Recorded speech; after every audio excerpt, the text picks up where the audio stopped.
বন্ধুরা, আমি হোম নার্সারির পক্ষ থেকে দিলীপ বলছি। তো দেখুন, আজ আপনাদের দেখাবো সেই থাই ভ্যারাইটি আমের গাছটি, যেটা এর আগে মুকুল আসার সময় একটা আপডেট আপনাদের দিয়েছিলাম। তো দেখুন, সেই গাছটাই আজ দেখাবো, দ্বিতীয় আপডেটটা। দেখুন কীভাবে অল টাইম আম হয়।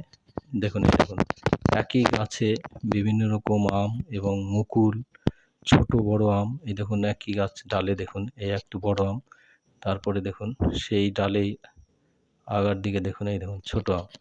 তো এইভাবে বিভিন্ন রকম আম হয়, আপনারা দেখতে থাকুন একই গাছে, এবং 12 মাসই হয়। তাই আমি আপনাদের বলবো যে আপনারাও এভাবে লাগান, বাড়িতে একটা ছোট গাছ লাগান, দেখবেন 12 মাস আম পাবেন। আজ আষাঢ় মাসের 2 তারিখ, দেশি আম তো শেষের মধ্যে, আর এই গাছটাতে দেখুন কী পরিমাণ আম।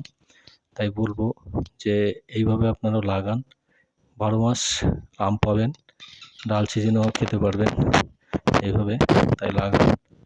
আর আমার এই ভিডিওটা যারা দেখছেন তাদের প্রত্যেককে বলবো আমার চ্যানেলটা সাবস্ক্রাইব অবশ্যই করুন, যাতে এর পরের ভিডিও আপনি প্রথম দেখতে পান।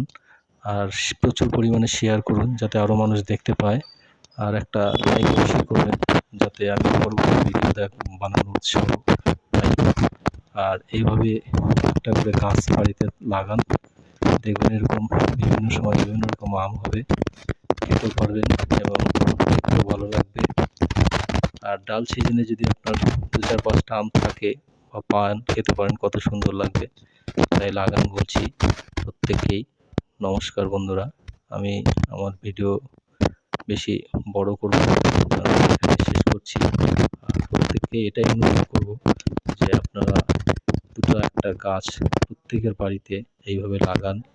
লাগালে পরে 12 মাস আম পাবেন এবং বাড়িতে দেখতেও ভালো লাগবে এবং কিছুটা সবুজের অভাবও পূরণ হবে।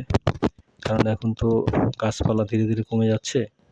তাই নমস্কার, আপনারা সবাই ভালো থাকবেন।